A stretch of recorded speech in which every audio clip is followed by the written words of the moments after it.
Donc, bonjour à tous. Donc, je vous remercie pour cette opportunité et cette invitation pour présenter aujourd'hui le télescope James Webb. Donc, c'est l'un des projets les plus ambitieux jamais envoyés dans l'espace, aussi l'un des plus chers probablement.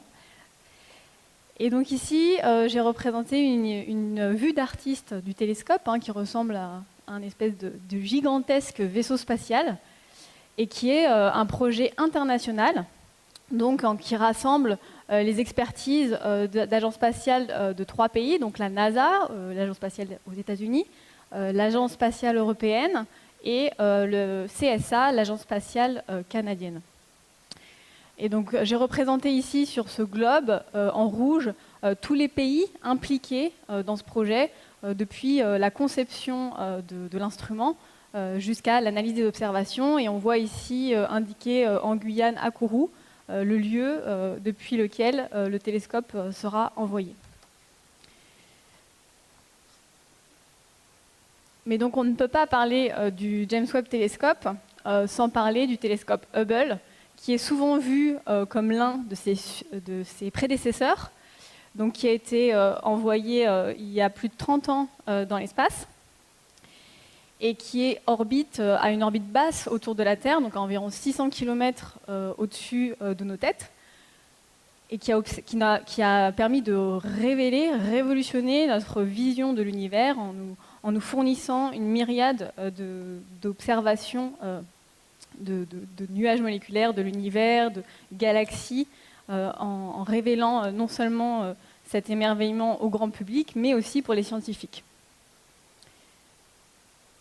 Cependant, il y a quand même de grandes différences entre le télescope Hubble et le James Webb Telescope. Donc je vais vous présenter ces différences. Donc il y a 3 grandes différences. Donc tout d'abord leur taille. Ils ont des tailles extrêmement différentes, du fait notamment de leur miroir.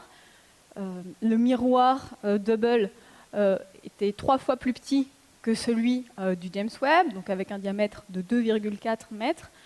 Et le James Webb a un diamètre de 6,5 mètres. La deuxième grande différence, c'est leur domaine d'observation.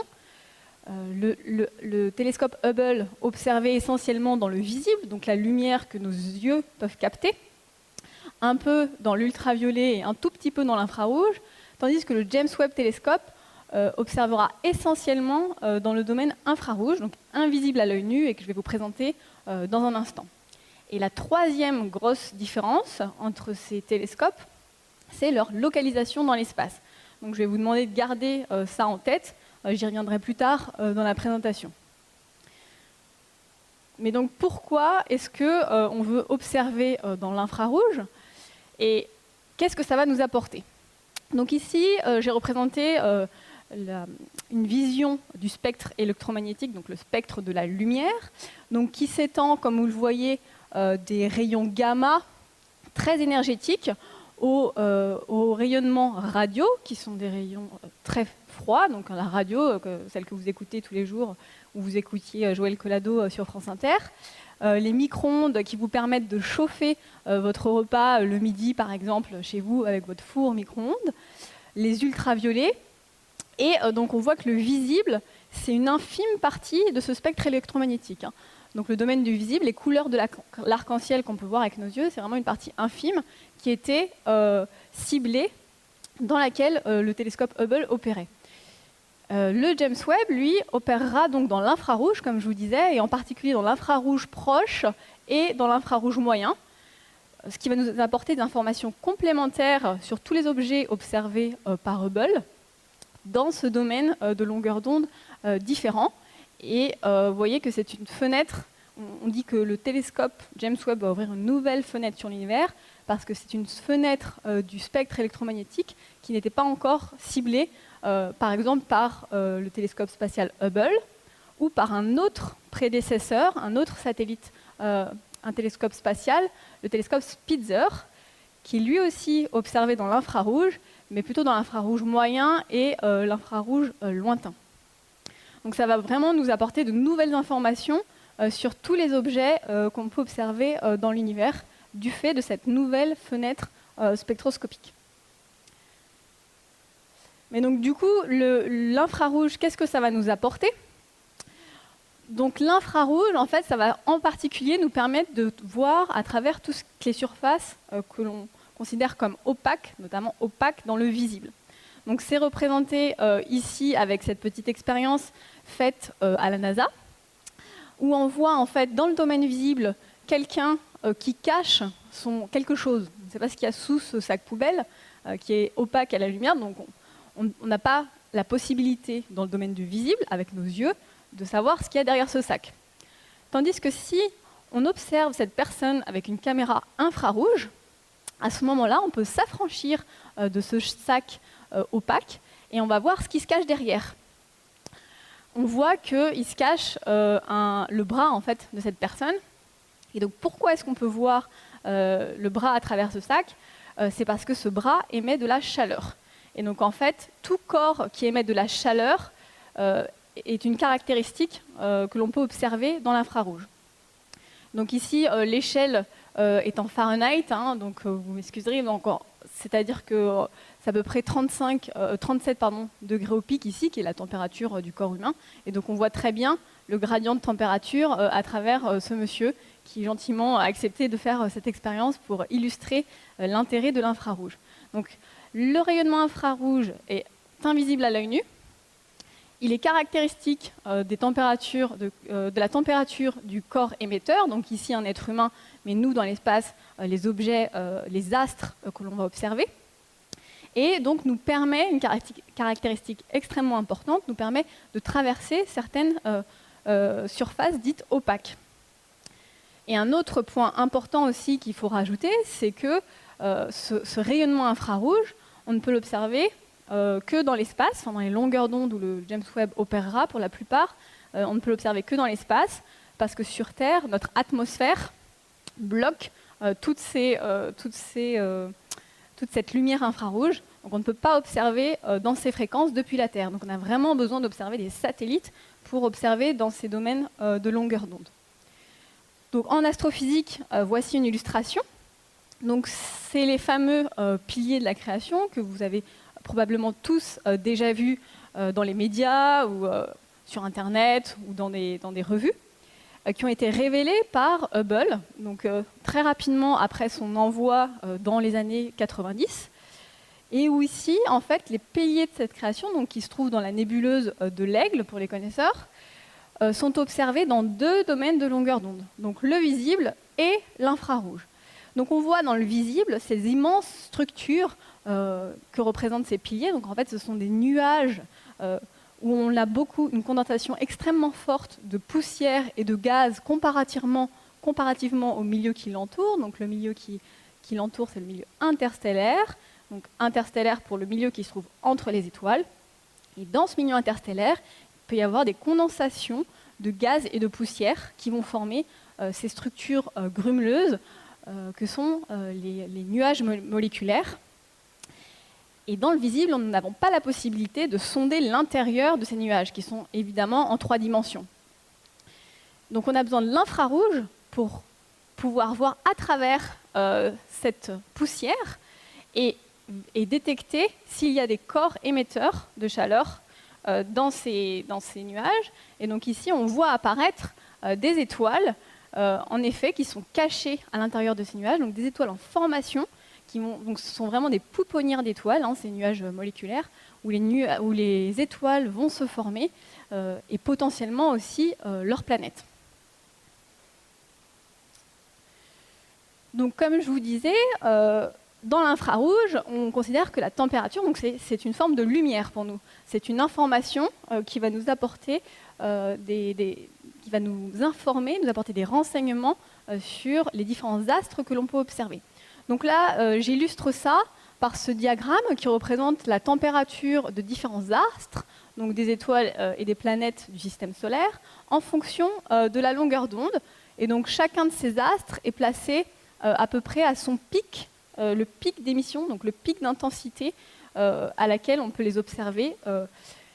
Et on voit en effet, donc par exemple ici avec le Soleil, que son pic d'intensité se trouve autour de 1 micron. Donc en fait, entre 0,4 et 0,8 microns, donc de 400 nanomètres à 800 nanomètres, pour rappel, c'est le domaine du visible, donc les couleurs de l'arc-en-ciel que l'on peut percevoir avec l'œil. Donc le Soleil pique dans cette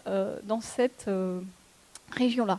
Et on voit qu'à des températures plus faibles, donc d'autres corps, d'autres astres émettent aussi de la chaleur, donc comme les planètes, donc avec Vénus ici qui a un pic d'émission autour de 2-3 microns, et ici la planète Terre qui pique à presque 10 microns, et on voit qu'en fait ces corps-là émettent de la chaleur, hein. Donc la Terre, on sait tous qu'on est de l'ordre d'une petite centaine de degrés, donc bien moins que ça sinon on ne serait pas là, mais on émet de la chaleur, donc on peut être détecté dans l'infrarouge. Et donc les autres planètes du système solaire aussi, même celles qui sont la partie externe, donc Jupiter et ici Pluton, émettent aussi une forme de chaleur et donc peuvent être aussi détectées dans l'infrarouge.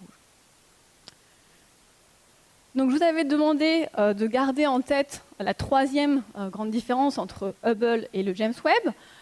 Donc c'est leur position, leur localisation dans l'espace.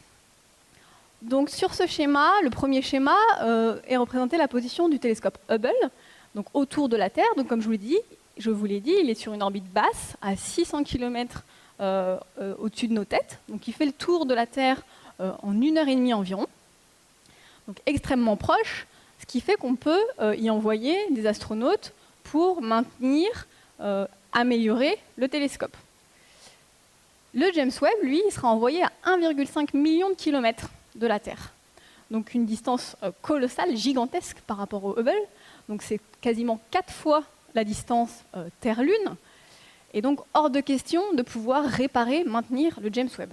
Donc c'est aussi de ce fait-là que la mission a pris 30 ans à être élaborée, parce qu'il faut qu'on soit extrêmement sûr des instruments qu'on envoie et du télescope qu'on va envoyer à cette distance, avec lequel on ne pourra uniquement communiquer par informatique, mais on ne pourra pas aller le réparer, par exemple. Donc sur ce schéma en bas, j'ai représenté exactement le point auquel il allait se trouver. Donc c'est le point de Lagrange 2. Donc si certains d'entre vous ont suivi le cours de fil rouge de ce matin, j'imagine qu'il y a des personnes qui sont incollables maintenant sur les points de Lagrange. Donc en fait, tout système constitué de plusieurs corps peut avoir donc, ces différents points de Lagrange. Et nous, le point de Lagrange 2, extrêmement intéressant. Donc, pour ceux qui n'ont pas suivi le cours ce matin, c'est un point extrêmement intéressant car il est gravitationnellement stable. Et en fait, il va orbiter en même temps que la Terre autour du Soleil. Et donc le point de Lagrange 2 est intéressant parce qu'il nous permet d'avoir l'axe Terre-Soleil derrière le James Webb, qui est important car on ne veut pas être pollué par la lumière, la chaleur du Soleil qui nous éblouirait, qui éblouirait le James Webb et nous empêcherait en fait d'observer le reste du cosmos. Donc pour vous illustrer un petit peu mieux l'orbite du James Webb, j'ai représenté ici une petite animation. Donc où on voit en effet la Terre, le Soleil et le point de Lagrange 2. Donc on voit que le point de Lagrange 2, qui est un point vide, hein, il n'y a rien dans ce point, juste un point gravitationnellement stable du système solaire, orbite autour du Soleil en même temps que la Terre. Donc il garde tout le temps l'axe Terre-Soleil dans la même direction. Donc normalement je peux le rejouer. Et donc on voit que le James Webb ne va pas être exactement au centre, mais en fait va lui-même orbiter autour de ce point de Lagrange 2, donc avec une distance, un orbite à peu près de la taille de la Terre, entre la Terre et la Lune. Et vous voyez qu'il va toujours être orienté de sorte, avec ce grand bouclier, à pouvoir bloquer la lumière du Soleil derrière lui. Donc ça va être extrêmement important, car le James Webb opère à des températures extrêmement basses, et même s'il est loin du Soleil, ce qui permet d'être déjà à une température extrêmement faible, on a besoin de refroidir encore plus les instruments à bord de ce télescope spatial. Donc comme je vous disais, on ne pourra pas le réparer. Et donc là, c'est une image illustrative une photo prise du télescope Hubble, qui a été réparé à plusieurs reprises et maintenu à plusieurs reprises par des astronautes dans l'espace qui ont opéré sur ce télescope. Et en particulier, une fois qu'il avait été envoyé dans les années 90, les premières images que le Hubble nous a envoyées étaient floues. C'est-à-dire que Hubble était myope, parce qu'en fait, il y avait un problème de conception sur son miroir. Donc là, panique à bord. Toute la NASA s'est affairée à régler ce problème et a du coup envoyé des astronautes dans l'espace pour réparer, corriger cette erreur sur le miroir et nous permettre d'obtenir les belles images qu'on a pu obtenir par la suite. Donc on était bien content de pouvoir envoyer des astronautes, et c'est aussi le fait de pouvoir envoyer ces astronautes dans l'espace qui a permis au télescope Hubble d'opérer aussi longtemps. Et donc ça, on ne pourra pas le faire avec le James Webb. Donc on a intérêt à être bien sûr de notre instrument. Et donc c'est un télescope qui, comme je vous l'ai dit, a une taille colossale. Donc sa taille ici, pour vous donner un ordre d'idée, donc je vous ai dit que le diamètre du miroir est de 6,5 mètres de diamètre. Donc la surface totale collectrice, c'est 25 mètres carrés. Les boucliers, donc ça, ces grandes toiles que l'on voit ici, c'est des boucliers thermiques, donc ce qui va le permettre de bloquer et d'atténuer la lumière et la chaleur provenant du soleil. Et donc ça fait à peu près la taille d'un terrain de tennis. Donc là, vous voyez avec tous ces gens, donc toute la collaboration, une partie de la collaboration de James Webb aux États-Unis, ça vous donne un peu un ordre d'idée par rapport à cette maquette du James Webb qui est à l'échelle. Et donc le James Webb aussi, ce qui est intéressant de savoir, c'est qu'il tient son nom d'un administrateur de la NASA, donc James Edwin Webb, qui a joué un rôle extrêmement important en fait à la NASA. Donc pour non seulement promouvoir l'astrophysique, développer l'astrophysique à la NASA, mais aussi a eu un rôle très important dans la mission Apollo. Et donc il est décédé dans le début des années 90, donc au moment où on avait envoyé Hubble et le projet James Webb avait commencé sous un autre nom au départ, le NGST, Next Generation Telescope. Donc il a été renommé par James Webb Telescope en l'honneur de cet administrateur. Donc ici, j'ai représenté une photo réelle de l'instrument tel qu'il est aujourd'hui à la NASA, dans les garages tests, où on fait tous les tests de déploiement, de résistance de l'instrument et où il a été monté aussi. Donc vous voyez qu'en fait, le miroir qui fera 6,5 mètres de diamètre est en fait composé de segments. Donc de segments hexagonaux, donc 18 exactement, dont chacun a à peu près un rayon de 1,3 mètre. Ce qui est essentiel, parce que ça va nous permettre de faire rentrer le James Webb dans Ariane. Parce que je vous ai dit que donc, le diamètre total, c'était 6,5 mètres. Le bouclier thermique, c'est un terrain de tennis. La coiffe de la fusée Ariane, donc la partie de la fusée Ariane qui va contenir le télescope, ne fait que 5,4 mètres de diamètre. Donc c'est minuscule pour le James Webb, et elle a déjà été adaptée en plus spécifiquement pour contenir le James Webb, mais cependant le James Webb ne rentre pas dedans, donc comment faire? Eh ben, on va le plier.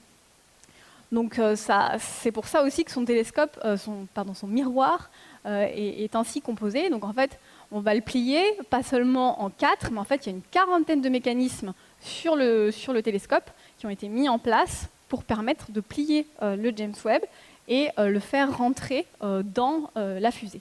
Donc ici, vous avez une vue sous un autre angle de l'instrument tel qu'on le voit aujourd'hui à la NASA. Donc vous voyez en particulier ici 3 des miroirs, des sous-miroirs qui sont repliés sur le côté de James Webb, donc comme ils le seront dans la fusée Ariane 5. Ici, un sous-segment, l'un des miroirs, donc vous voyez qu'on se voit dedans. Donc ces sous-segments sont faits d'un matériau en beryllium qui a des propriétés thermiques extrêmement intéressantes, mais aussi de légèreté, parce qu'il faut quand même qu'on puisse l'envoyer dans cette fusée. Donc il faut que le télescope garde une charge raisonnable. Donc en tout, il fera environ 6 tonnes. Et je crois que son miroir fera à peu près 750 kilos. Donc ce qui est quand même une prouesse, techniquement, par rapport à tout ce qui a été fait aujourd'hui. Mais donc, vous voyez qu'il est jaune, donc cette couleur jaune, il y a une fine pellicule d'or qui se trouve à la surface du miroir, non pas pour envoyer un bijou dans l'espace, mais parce qu'en fait, l'or, c'est ce qui réfléchit le mieux l'infrarouge. Contrairement dans le visible, le télescope Hubble, son miroir était fait de verre pour refléter les longueurs d'onde dans le visible, et dans l'infrarouge, l'or est beaucoup plus approprié. Donc c'est une toute petite fine pellicule. Donc c'est pas du tout ça qui a fait que le télescope était extrêmement cher, hein. Le télescope a coûté presque 10 milliards de dollars à ce jour, mais c'est pas du fait de l'or qu'on y trouverait dessus. Donc ça sert à rien d'aller braquer les containers de la NASA pour récupérer l'or. Il vaut mieux braquer une bijouterie. Donc ici, là, je vous représente un peu les dernières années, les années cruciales de test du James Webb. Donc, depuis 2017, il a été assemblé complètement à la NASA. Donc, il faut savoir que les instruments ont été construits en Europe, ont été envoyés aux États-Unis, d'abord sur la côte Est, puis sur la côte Ouest, où il se trouve actuellement.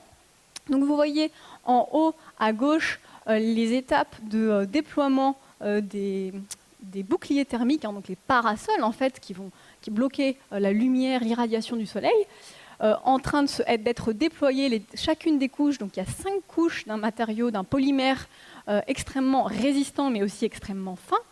C'est c'est la moitié d'un dixième de millimètre, donc 0,05 mm d'épaisseur pour la surface qui fera face au soleil directement, et un quart de dixième pour les 4 couches qui seront les plus proches du miroir. Donc c'est extrêmement fin. Donc il a fallu faire beaucoup de tests de déploiement pour vérifier la résistance du matériau, qu'on ne déchirait pas ce matériau, parce que sinon ce serait catastrophique, on serait complètement ébloui par la lumière du soleil.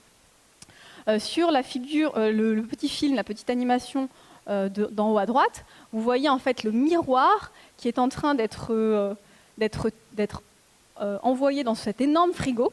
Donc c'est l'un des seuls frigos qui existent de cette taille sur Terre, donc à la NASA, qui avait été conçu pour la mission Apollo, et où le télescope, donc en particulier le miroir et les instruments, vont être refroidis, donc pour tester que le système de refroidissement marche, que les matériaux tiennent.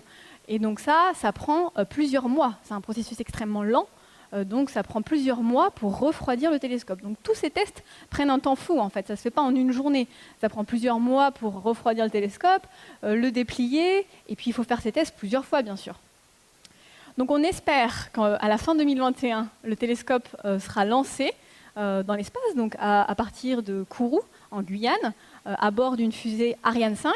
Donc, comme je vous l'ai dit, où la coiffe de la fusée, donc la pointe, a été vraiment adaptée pour contenir ce James Webb. Et on voit ici comment il va se séparer, donc très rapidement après son envoi dans l'espace, de la fusée, pour, en 2022, on l'espère, nous envoyer les premières observations qu'il aura faites.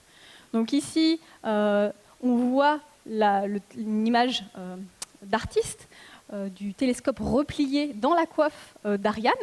Donc vous voyez ici, il est tout recroquevillé sur lui-même, hein, donc le bouclier thermique, les panneaux solaires qui vont faire fonctionner le télescope, tout est replié pour entrer dans la coiffe. Donc ça demande un vrai talent d'art d'origami pour faire rentrer le télescope dans la fusée Ariane. Donc ici vous avez des photos, des vraies photos du télescope replié, complètement replié sur lui-même à la NASA, comme je vous disais, sur la côte ouest des États-Unis. Donc le déploiement du James Webb dans l'espace, donc il va se faire dans l'espace en 5 étapes. Donc une fois qu'il aura quitté Ariane, il va d'abord déployer donc, son parasol, son bouclier thermique, donc tout d'abord en longueur, puis latéralement. Puis ensuite, donc on voit les 5 couches là, qui apparaissent, qui vont se mettre à distance les unes des autres pour permettre le refroidissement nécessaire. Et enfin, le miroir va se déployer. Donc tout d'abord, le miroir secondaire va venir se mettre en face du miroir primaire. Donc vous voyez que là, tout est recroquevillé et le miroir va se mettre en face, donc, parce qu'il permettra donc de réfléchir, ce miroir secondaire, la lumière collectée par le miroir primaire pour la renvoyer vers les instruments qui vont analyser cette lumière et qui se situeront derrière le miroir. Donc voilà, ici, vous voyez la localisation des instruments. Donc le miroir primaire, c'est le grand miroir. Le miroir secondaire qui permettra de réfléchir, c'est la lumière collectée. Et de l'autre côté du bouclier, il y aura l'électronique, l'antenne avec laquelle on va communiquer avec le James Webb, qui, elles, n'ont pas besoin d'être protégées du rayonnement solaire pour fonctionner. Donc le voyage du James Webb, comme je vous l'ai dit, on va l'envoyer à 1,5 million de kilomètres de la Terre, au point de Lagrange 2. Donc combien de temps ça prend? Ça va prendre 1 mois. Et donc c'est pendant ce premier mois que le télescope va se déployer. Donc 30 minutes après le lancement, donc L pour lancement, les panneaux solaires du télescope vont être mis en place, parce que c'est ce qui va permettre de lui faire son parcours, notamment. Rapidement, 2 heures après le lancement, l'antenne de communication sera déployée, donc très importante pour nous, parce que ça nous permet de communiquer avec le James Webb. À partir de 3 jours, le bouclier thermique va commencer à se déployer, donc comme je vous ai dit, en longueur, puis latéralement. Le miroir secondaire, puis le miroir primaire seront ensuite déployés au bout de 6 jours, puis 9 jours. Et tout ça va être fait tranquillement jusqu'à ce que le James Webb atteigne le point de Lagrange 2, où il sera mis donc en orbite autour de ce point de Lagrange 2. Et ensuite, ça va prendre 6 mois avant que le télescope puisse être opérationnel. 6 mois de commissioning, comme on dit, donc de mise en service du télescope, où tous les instruments vont être testés, mais surtout refroidis, parce qu'on a besoin que ces instruments se refroidissent à des températures extrêmement basses pour être fonctionnels dans l'infrarouge. Donc pour vous préciser un peu plus comment ce bouclier thermique fonctionne, donc comme je vous disais, donc il y aura 2 faces pour le James Webb. Donc du côté gauche, là, vous pouvez considérer qu'il y a le Soleil qui irradie le télescope. Et donc le bouclier thermique va vraiment bloquer cette irradiation.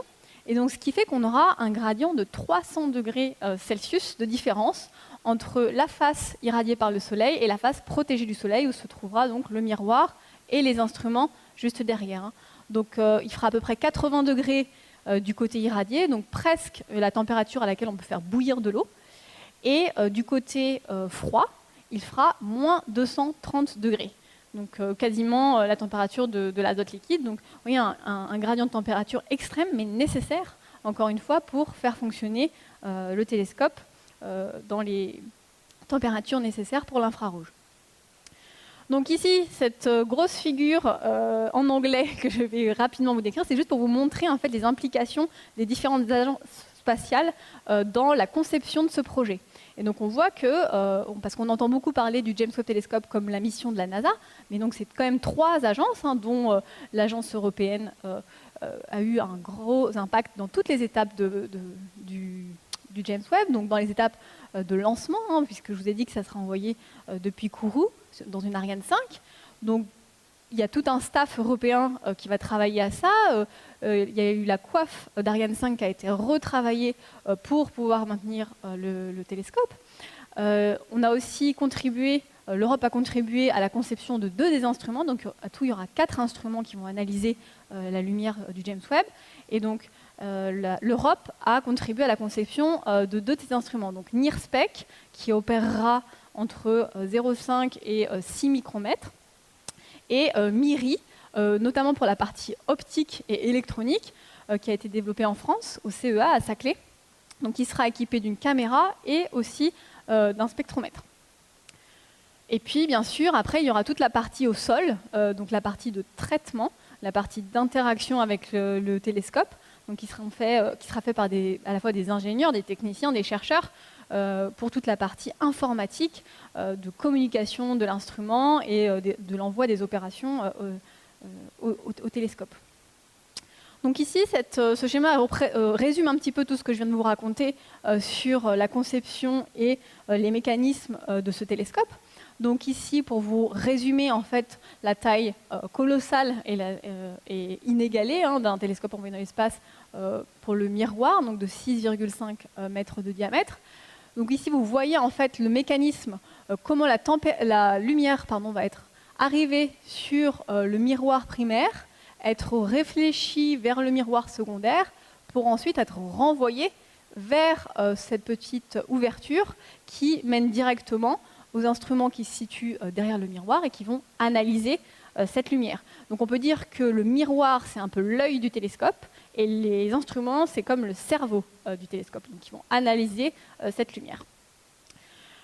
Et donc, comme là je vous le disais, au dos du télescope, du côté ensoleillé, on aura l'antenne et toute la partie électronique qui nous permet d'interagir avec le James Webb et qui n'ont pas besoin d'être protégés du soleil. Et donc maintenant, je vais vous présenter les instruments donc, qui vont être cachés derrière le miroir. Donc, je vais vous les présenter un peu plus en détail en zoomant sur cette photographie. Donc 4 instruments, comme je vous le disais. Et donc vous voyez qu'ils sont répartis de façon stratégique derrière le miroir. Donc la caméra NIRCam qui va opérer en imagerie et en spectroscopie, qui est un instrument qui a été conçu en Arizona par les Américains. Il y aura donc, comme je vous ai dit, les 2 instruments européens, donc MIRI, pour lequel la moitié de la conception s'est faite en France, pour la partie optique notamment, et l'électronique qui a été fait au CEA à Saclay. Donc lui, l'instrument MIRI, c'est le seul des 4 instruments qui opérera dans l'infrarouge moyen. NIRSPEC, ce sera un spectroscope seulement, donc qui ne fera pas d'imagerie, et qui opérera de 0,5 à 6 microns, comme je vous disais. Et enfin, l'instrument canadien, donc NIRIS, qui sera équipé d'une caméra et aussi d'un spectromètre. Et il y a aussi un instrument qui permet de faire du guidage fin, qui a été développé par les Canadiens et qui permettra de cibler des étoiles de référence avec le télescope.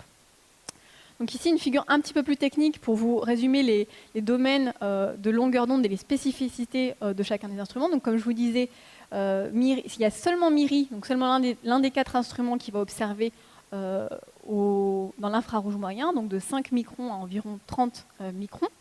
Tous les autres instruments opéreront à des longueurs d'onde plus basses, donc de 0,6 pour le plus bas jusqu'à 5 microns. Et donc NIRSPEC, cet instrument qui va uniquement observer en spectroscopie, mais sinon tous les instruments feront aussi de l'imagerie. Et donc vous voyez qu'on indique aussi la coronographie pour certains de ces instruments. Donc qu'est-ce que la coronographie? Donc comme ça a été mentionné hier dans la conférence du soir par Sylvie Vauclair, on vous a dit que pour observer les exoplanètes, il fallait s'affranchir de la lumière des étoiles autour desquelles elles orbitaient. Parce que la lumière de l'étoile est tellement brillante qu'elle nous empêche de savoir s'il y a des planètes qui orbitent autour. Et donc pour ça, on cache l'étoile. Et donc pour cacher l'étoile, c'est à ça que sert le coronographe, à cacher l'étoile, à masquer l'étoile, pour permettre d'observer si des étoiles sont en train d'orbiter, des planètes sont en train d'orbiter autour de l'étoile. Et donc ça vous donne une vision du champ de vue de chacun des instruments. Donc vous voyez que les 4 instruments observeront à un temps donné dans des directions un petit peu différentes. Donc ça c'est intéressant parce que ça va nous permettre d'utiliser les 4 instruments d'un seul coup si on le souhaite, si l'observateur souhaite observer avec les 4 instruments. Mais il va falloir développer aussi des stratégies de configuration du télescope si on veut faire des grandes cartes du ciel, balayer plusieurs régions du ciel. Ça demande quand même de développer des stratégies d'observation un peu techniques. Donc ici, je vous ai représenté la surface collectrice en fonction donc, de la longueur d'onde du James Webb en plein centre. Donc comme je vous ai dit, un diamètre de 6,5 mètres, mais une surface collectrice de 25 mètres carrés. Donc c'est vraiment la surface qui est importante, parce que c'est cette surface qui reçoit toute la lumière. Donc comparativement à Hubble, où on avait moins de 5 mètres carrés, et au Spitzer télescope, que, comme je vous l'ai présenté précédemment, opérait aussi dans l'infrarouge et dans l'infrarouge plus lointain, qui avait une surface collectrice que de 0,6 mètres carrés.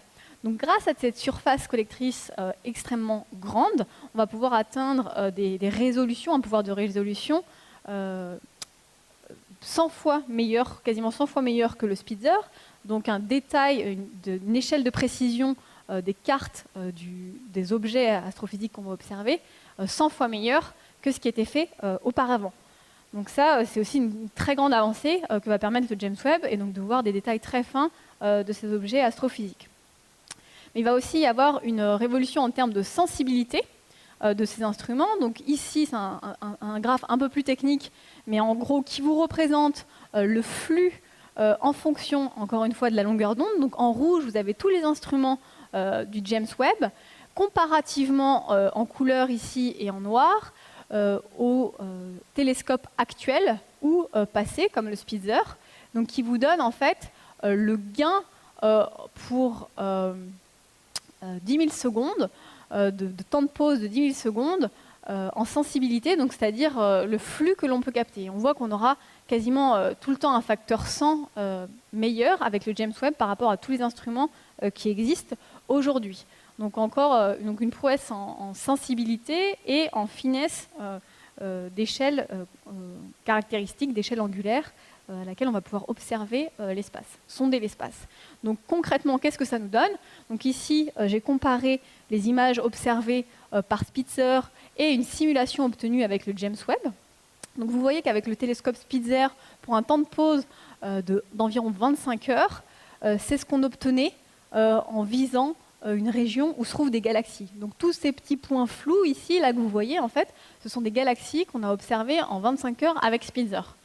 Et avec le James Webb, on pense qu'en 17 minutes, donc quand même bien moins de temps que le Spitzer, on pourra obtenir ce niveau de résolution. Donc vraiment un niveau de détail et de précision sur les images beaucoup plus fin, qui va nous permettre de beaucoup mieux comprendre et sonder ces objets, de les caractériser leur forme et leur nature.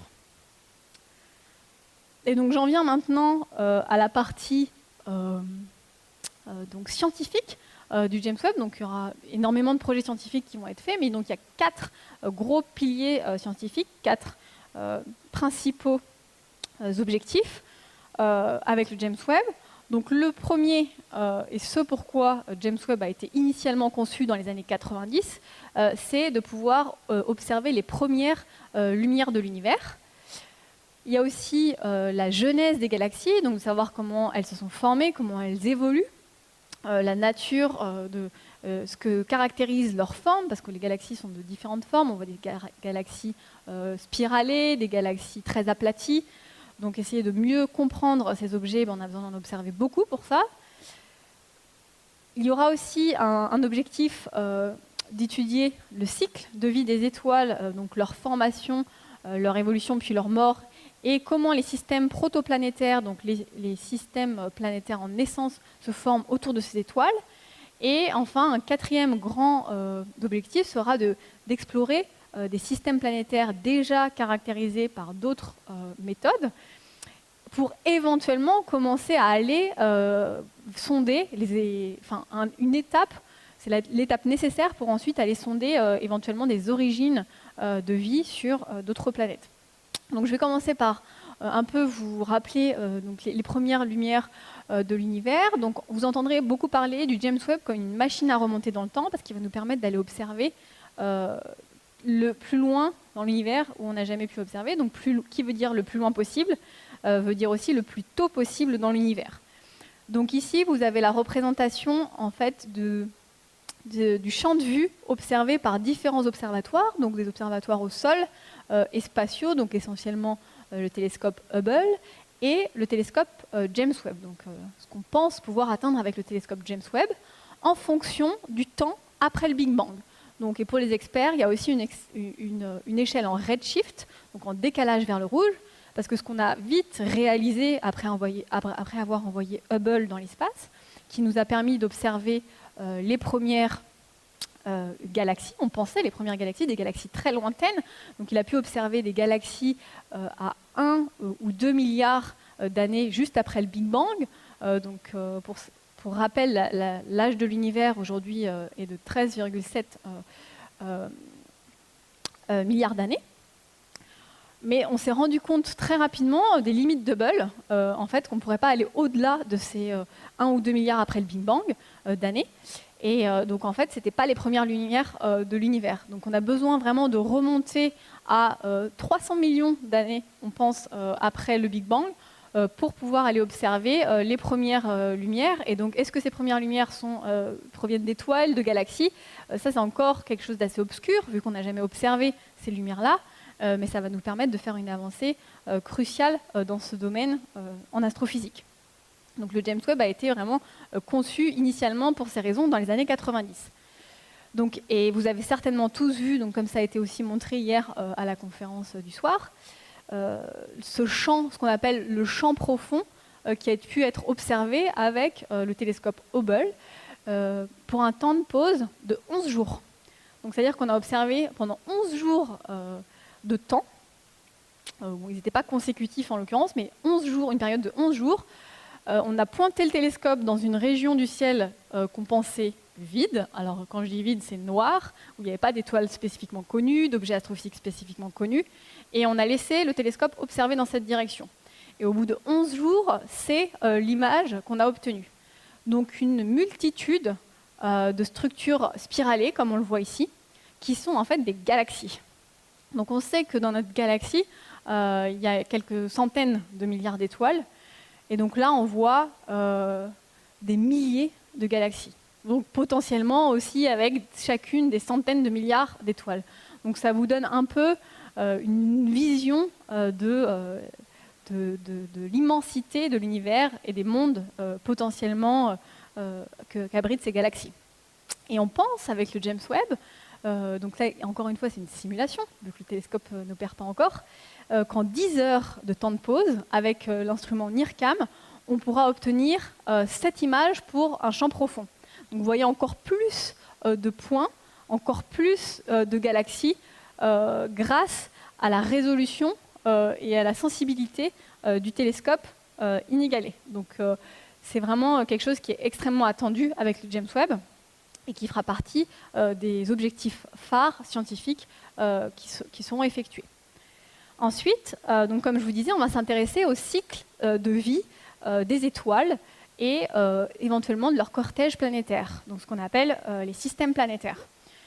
Donc le cycle de vie tel qu'on le comprend aujourd'hui, c'est que ça commence dans les nuages moléculaires, donc comme je vous l'ai présenté en introduction avec les piliers de la création qu'on trouve dans la nébuleuse de l'Aigle. Donc ce sont des nuages moléculaires très denses en poussière et en gaz, comparativement au milieu interstellaire. Et donc dans ces nuages moléculaires, la matière va interagir, coaguler et au fur et à mesure donc s'effondrer en ce qu'on appelle des cœurs denses, donc des cœurs encore plus denses à l'intérieur, donc des petits points très denses, donc des grumeaux vont se former à l'intérieur de ces nuages pour éventuellement s'effondrer et former des proto-étoiles, donc des étoiles en train de naître. Et donc ces étoiles, elles vont naître donc, dans ces nuages, donc elles vont garder une enveloppe, on appelle ça une enveloppe protostellaire, qui va continuer à les nourrir de toute la matière qui se trouvait dans ces nuages, donc la poussière et le gaz. Donc elles vont non seulement nourrir l'étoile centrale, mais aussi le disque. Il y a un disque de rotation qui va se former autour de ces étoiles. Et donc ce disque est essentiel à la future formation de planètes. Et donc une fois que ce disque va se former, donc s'aplatir autour de l'étoile en rotation du fait de conservation des forces en présence, on va atteindre l'étape qu'on appelle du disque protoplanétaire. Donc où l'étoile se trouve au centre, toujours en train de tourner, avec son disque autour qui se structure, et où on voit ici sur cette vue d'artiste des planètes éventuellement qui commencent à se former, comme c'était aussi un peu détaillé hier soir. Et donc on pense que c'est à partir de ces disques protoplanétaires, donc qui contiennent tous les ingrédients nécessaires pour former les planètes, donc la poussière et le gaz, qu'on peut former ensuite des systèmes planétaires, donc tels que le nôtre, avec une étoile centrale autour de laquelle orbitent des planètes. Et donc avec le James Webb, on va vraiment pouvoir sonder ces étapes, donc sonder ces étapes de disques protoplanétaires, mais aussi les étapes où naissent ces disques. Donc ça aussi, c'est un point extrêmement attendu scientifique du James Webb. Donc là, je vous donne une figure un peu plus détaillée d'un disque protoplanétaire, parce que sur l'image précédente, donc on a l'impression que c'est une espèce de grosse crêpe, une grosse pizza en fait, en 2 dimensions. Mais il y a en fait une 3e dimension qui est extrêmement importante. Donc en fait, ce sont des objets qui sont évasés et sculptés principalement par l'irradiation de l'étoile centrale, qui va émettre dans différentes longueurs d'onde, donc en UV et en X, et donc qui va irradier et sculpter au fur et à mesure le disque qui l'entoure. Et ça, c'est extrêmement important parce que ça veut dire qu'on va avoir dans ce disque des parties très inhomogènes, donc différentes couches de gaz, donc des couches très très chaudes en extérieur, en surface de ces disques, donc dominées par des photons, où les molécules ne peuvent pas exister. Donc il y a des atomes, des ions qui sont dans ces couches et qu'on va on espère pouvoir observer avec le James Webb. Ensuite, il y a une couche un peu plus protégée ici en jaune qui est très riche moléculairement et qu'on observe déjà actuellement grâce aux radiotélescopes tels que ALMA qui se trouve au Chili. On a aussi des radiotélescopes en France avec l'Institut de radioastronomie millimétrique qui se trouve à Grenoble. Donc on a des télescopes notamment au plateau de Bure, des interféromètres tels que NOEMA, qui nous permettent, comme ALMA, d'observer dans le domaine radio et d'observer les molécules, par exemple, que l'on peut trouver dans ces disques, dans phase gazeuse. Et dans la partie les plus internes, le plan médian du disque, il est beaucoup plus froid parce qu'il est protégé par toute cette épaisseur. Et donc là, on va trouver des glaces. Et donc ces glaces, elles recouvrent en fait les particules de poussière qu'on trouve dans les nuages interstellaires et qui vont être héritées dans les disques. Donc ce sont des particules de poussière extrêmement petites, plus petites qu'un grain de sable, autour desquelles en fait il fait tellement froid qu'une couche de glace va se former. Et donc cette couche de glace, elle est composée, on pense principalement d'eau, mais aussi d'autres molécules environnantes qui vont, à force des conditions de pression et de température, se coller sur ces glaces, s'agglomérer. Et donc dans ces glaces, on va trouver des molécules comme le méthane, le CO2 ou encore l'azote, l'ammoniac, des molécules extrêmement importantes, on pense, qui sont essentielles à former les blocs nécessaires pour former, par exemple, la vie telle qu'on la connaît aujourd'hui. Et donc ces glaces vont pouvoir être aussi sondées avec James Webb grâce à l'infrarouge. Et on espère pouvoir ainsi, comme ça, caractériser la composition chimique de plusieurs disques protoplanétaires pour éventuellement pouvoir dire ceux dans lesquels potentiellement qui pourront devenir des systèmes planétaires avec des formes de vie telles qu'on la connaît. Et donc ces glaces aussi, ce qu'il faut dire, c'est qu'elles vont ensuite grossir, s'agglomérer, et c'est ces glaces qu'on pense retrouver sur les comètes, les astéroïdes qu'on trouve dans les systèmes planétaires, et qui ensuite viennent impacter les planètes en formation et les nourrir aussi chimiquement et apporter ces molécules prébiotiques que l'on pense nécessaires et essentielles à la formation de la vie. Donc on espère pour ça, avec le James Webb, pouvoir sonder donc à la fois la surface de ces disques où on aura beaucoup d'atomes et d'ions, donc on pourra sonder ça, mais aussi les glaces. Donc ça c'est aussi un point extrêmement important que le James Webb pourra observer. Donc ici je vous représente une diversité de disques protoplanétaires qui ont déjà été observés, donc comme je vous le disais, en radioastronomie. Donc ça, c'est des observations qui ont été obtenues avec le télescope ALMA du Chili. Donc en 2018, vous voyez, c'est extrêmement récent. Et on a découvert donc que ces disques protoplanétaires étaient extrêmement structurés. Donc vous voyez, au début, on pensait qu'il y avait l'étoile en son centre, avec une forme aplatie autour, un disque formé de poussière et de gaz. Mais en fait, on s'est rendu compte que la plupart de ces disques possédaient des sillons. Donc en fait, on voit des anneaux sombres ici, une succession d'anneaux sombres et d'anneaux brillants.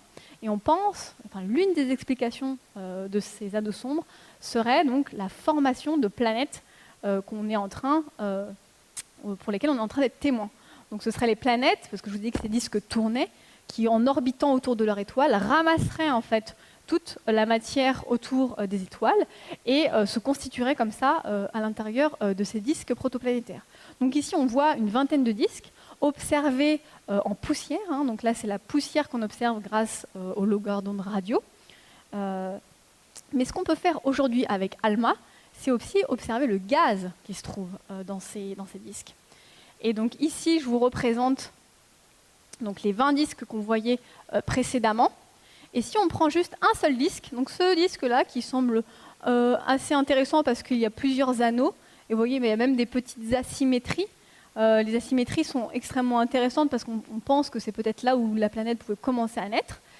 Et bien, si on prend un seul disque et on l'observe ici en gaz, donc en observant l'émission moléculaire d'une diversité de molécules, donc ici une vingtaine de molécules, on voit qu'en fait pour un seul disque, on a des structures extrêmement diversifiées en gaz. Donc on a une information apportée par la poussière, mais une information encore plus riche quand on observe le gaz.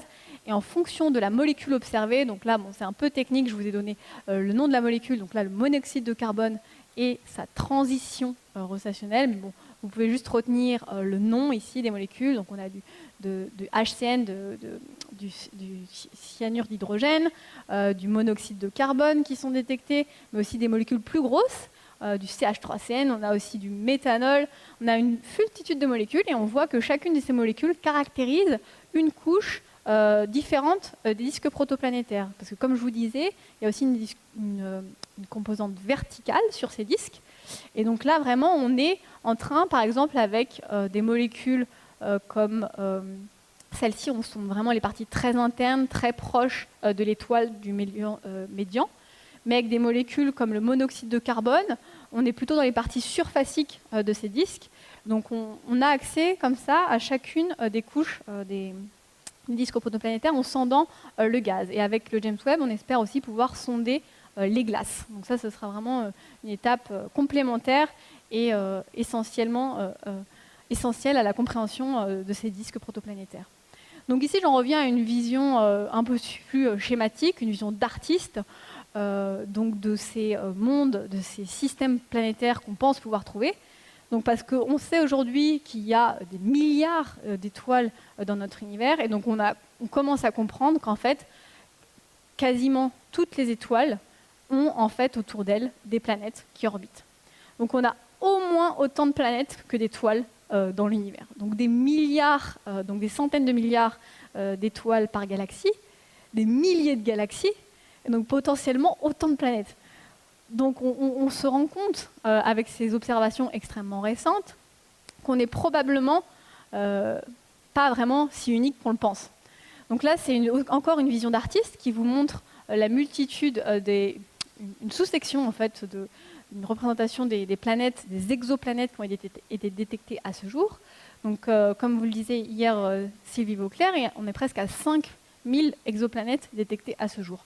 Sachant que la première exoplanète a été détectée en 1995. Donc vous voyez que ça a été très rapide. Et ça va être aussi un objectif du James Webb d'essayer de sonder, caractériser un peu mieux ces exoplanètes.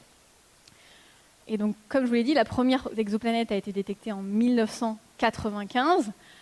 Donc, le James Webb a été pensé initialement, la mission en 1990.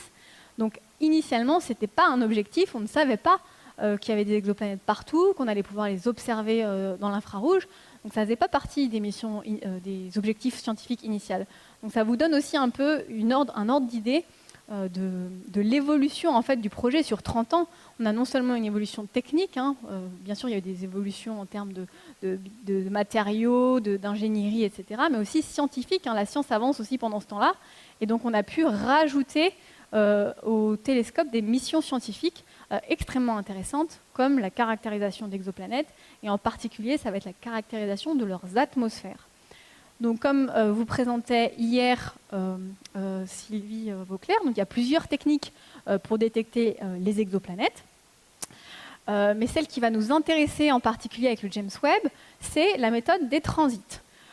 Donc, en fait, à chaque fois qu'une planète passe devant son étoile, elle va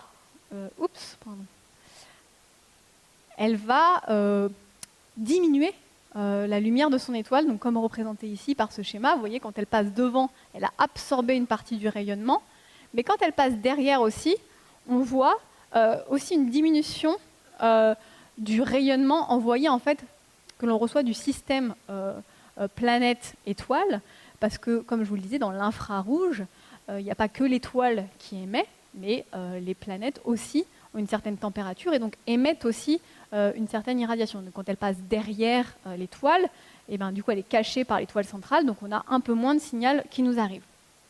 Et donc cette technique va être extrêmement intéressante parce que quand la planète, donc, par exemple, passe devant son étoile, l'étoile va permettre d'irradier son atmosphère, s'il y a une atmosphère. Et donc l'atmosphère de cette planète va être comme ça, la lumière de l'étoile va être absorbée par l'atmosphère, et la lumière que nous, on va recevoir dans le télescope va nous permettre de caractériser la composition chimique, les éléments chimiques qui constituent cette atmosphère. Et donc comme ça, on va pouvoir non seulement savoir s'il y a des atmosphères autour de certaines planètes, mais en même temps sonder leur structure chimique. Et donc éventuellement sonder si elles sont potentiellement habitables. Et donc pour ça, il y a un système planétaire phare. Donc vous avez pour certains certainement entendu parler de ce système exoplanétaire. Donc c'est le système TRAPPIST qui a été détecté aussi très récemment et qui est extrêmement intéressant parce qu'en fait il y a 7 exoplanètes qui ont été détectées autour de l'étoile centrale. Donc une étoile centrale qui est bien moins lumineuse que notre Soleil. Donc ici vous avez le système TRAPPIST en comparaison au système solaire. Donc vous voyez qu'il est beaucoup plus petit que le nôtre, du fait essentiellement que l'étoile centrale, c'est une espèce de géant de Jupiter. Donc beaucoup plus faible en masse que le Soleil, et qui fait qu'en fait elle a des planètes beaucoup plus proches de l'étoile centrale, mais donc qui orbitent autour d'elle avec une périodicité du coup plus courte. Et donc on a pu ainsi détecter toutes ces planètes, et on espère avec le James Webb pouvoir sonder leur atmosphère, donc déjà savoir s'il y en a une d'atmosphère, parce que ça pour le moment on n'a pas pu l'obtenir depuis le sol, puisque je vous ai dit que l'infrarouge et en particulier ces longueurs d'onde n'étaient pas accessibles depuis la Terre, donc on a besoin d'un télescope spatial pour ça, et donc on va pouvoir aller sonder s'il y a des atmosphères, et en particulier pour 3 d'entre elles, donc 3 de ces planètes se trouvent en fait dans ce qu'on appelle la zone habitable. Donc la zone habitable, comme ça vous a aussi été mentionné hier, c'est la zone, la distance depuis l'étoile centrale à laquelle l'eau peut être sous forme liquide. Donc nous, on appelle ça zone habitable parce que l'eau, c'est une molécule essentielle à la formation de la vie, car en fait, c'est un peu la soupe dans laquelle toute la chimie va pouvoir s'effectuer. C'est le solvant, en fait, dans laquelle toutes les interactions chimiques vont pouvoir se faire et la complexification chimique se développer pour faire des molécules plus complexes et peut-être donner des formes de vie. Quand on dit forme de vie, on pense jusqu'à des bactéries, bien sûr. On ne pense pas forcément à une vie intelligente, mais déjà, de trouver une forme de vie, ce serait exceptionnel. Donc, on est vraiment excité de pouvoir se dire qu'on va pouvoir sonder l'atmosphère de planètes qui sont dans une zone habitable et pouvoir caractériser leur composition chimique et voir s'il y a des similitudes avec notre planète. Donc ici, c'est une représentation de ce à quoi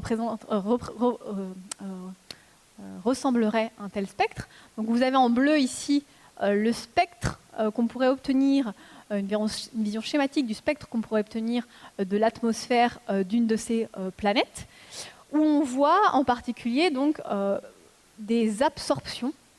Donc s'il n'y avait pas d'atmosphère, il y aurait un trait linéaire, droit, constant. Et le fait qu'on voit toutes ces absorptions, ça caractérise en fait à chaque fois des molécules qui peuvent se trouver dans l'atmosphère de ces planètes. Donc il y a des molécules extrêmement intéressantes. Donc on parle de biomarqueurs en astrophysique, donc comme les molécules d'oxygène ou d'ozone, qui peuvent être produits par des organismes vivants. Mais il y a aussi bien sûr donc, tout ce qui est les signatures de l'eau, donc sous forme de vapeur ici, et aussi donc, le dioxyde de carbone, qui est extrêmement important et qui pourrait être témoin de volcanisme à la surface de ces planètes, ou encore du méthane, ou d'autres molécules, telles que les molécules soufrées, qui sont aussi des traceurs, des marqueurs de volcanisme. Donc c'est vraiment le fait d'analyser les spectres comme ça en absorption qu'on obtiendra de ces atmosphères qui va nous permettre de caractériser la composition chimique de ces exoplanètes. Et donc pour vous parler d'un projet, pour les dernières minutes qui me restent, d'un projet, donc qu'est-ce qui va se passer une fois que le télescope va être mis en fonctionnement. Donc en fait, comment ça va se passer? Donc la mission va durer 5 à 10 ans, on l'espère. Et donc il y a déjà des projets observationnels qui sont validés par les comités d'observation, de sélection des observations. Et en particulier, les premiers projets qui vont être observés, c'est ce que vous allez certainement entendre dans la presse comme les projets Early Release Science. Donc il y a 13 projets qui ont été comme ça sélectionnés et qui vont vraiment couvrir de larges domaines de l'astrophysique et qui prendront 500 heures de temps de télescope pour observer donc directement après la mise en service du télescope ces projets. Et ce sont des données qui vont être directement disponibles à la communauté astrophysique à partir du moment où elles vont être observées. Donc c'est quelque chose d'assez rare pour un télescope, parce qu'en général pour un télescope, un observateur lambda, donc ça pourrait être vous, vous voulez observer un objet qui vous intéresse dans l'univers, donc vous allez soumettre un projet d'observation au comité de sélection de ce télescope, donc un projet que vous justifiez, et on va vous allouer du temps, et si votre projet est accepté, vous aurez un certain temps, donc ça peut être 1 an, 2 ans, pendant lequel les données seront accessibles uniquement par vous, pour que vous ayez l'exclusivité sur ces données, le temps de les analyser et de publier votre science.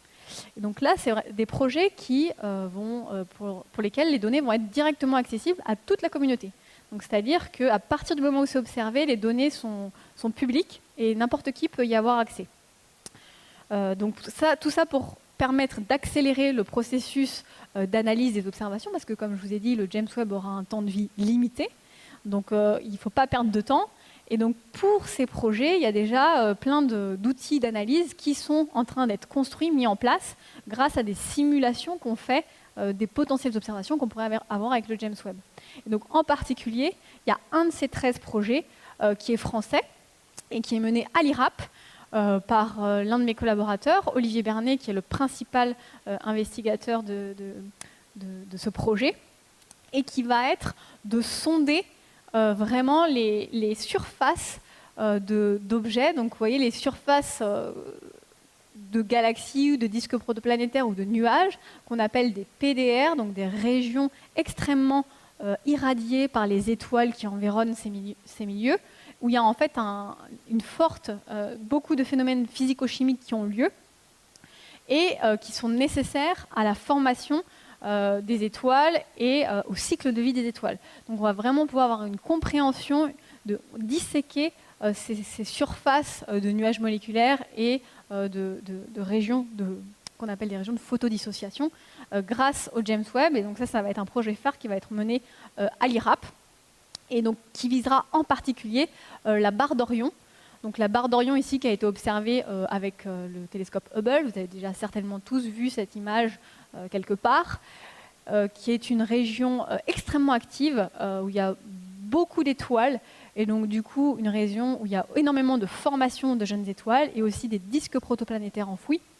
Donc vraiment l'étude de la cartographie de cette région avec le James Webb et avec tous les instruments auxquels on a accès va nous donner des informations complémentaires de tout ce qu'on connaît déjà sur cette région et notamment sur la formation de ces étoiles à l'intérieur de ces régions.